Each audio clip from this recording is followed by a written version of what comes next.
হানি না, অন্যের হক নষ্ট করি না, এমন মহৎ ব্যক্তিত্ব এখনো আছেন কিনা? তারা আছেন বিদায় দুনিয়া আছে।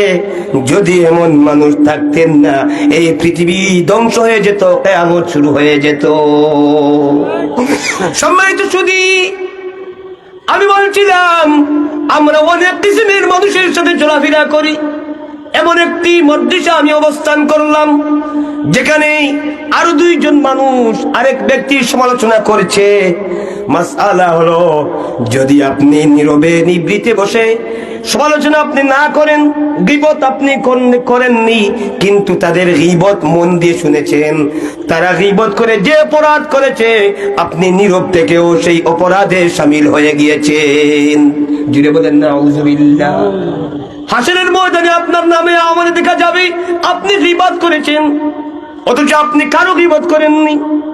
এইগুলো থেকে আপনি পাকসাম ছিলেন, পবিত্র ছিলেন, পরিপূর্ণভাবে হেফাজতে থেকেছেন, কিন্তু আপনার নামে আমলে গীবতের গুনাহ রয়েছে। জুড়ে বলেন নাউযুবিল্লাহ।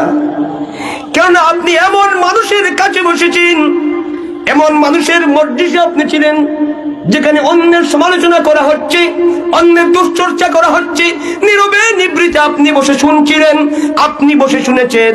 তারা এই অন্যায় করে যে বদ পেয়েছে, যে গুনাহ করেছে, সেই গুনাহে আপনিও শামিল হয়ে গিয়েছেন। জুড়ে বলেন নাউযুবিল্লাহ। প্রশ্ন হলো, এই ক্ষেত্রে আমরা নিজেকে কিভাবে রক্ষা করব? রাসূলুল্লাহ সাল্লাল্লাহু আলাইহি ওয়া আলিহি ওয়াসাল্লামের হাদিস শরীফের মধ্যে আমাদের জন্য দিক নির্দেশনা রয়েছে। আমি আপনাদের সম্মুখে একখানা হাদিস শরীফের ঘটনা উল্লেখ করি। হাদিস জগতের প্রসিদ্ধ বিশুদ্ধ হাদিস গ্রন্থ সহিহ বুখারী। জুড়ে বলেন সুবহানাল্লাহ।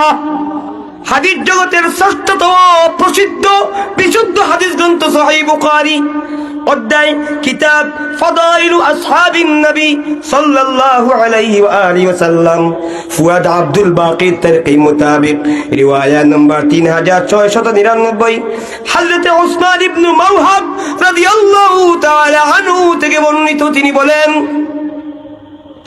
একবার এক মিশরী ব্যক্তি হজ করার জন্য এসেছে। মিশরের এক লোক মিশর থেকে হজ করার জন্য এসেছে।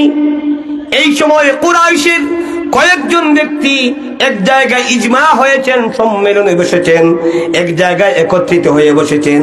সেখানে আল্লাহর নবীর সাহাবী হযরতে আব্দুল্লাহ ইবনে ওমর রাদিয়াল্লাহু তাআলা আনহু তাদেরকে দাস দিচ্ছিলেন, তাদেরকে তালিম তারবিয়ত দিচ্ছিলেন। সুবহানাল্লাহ।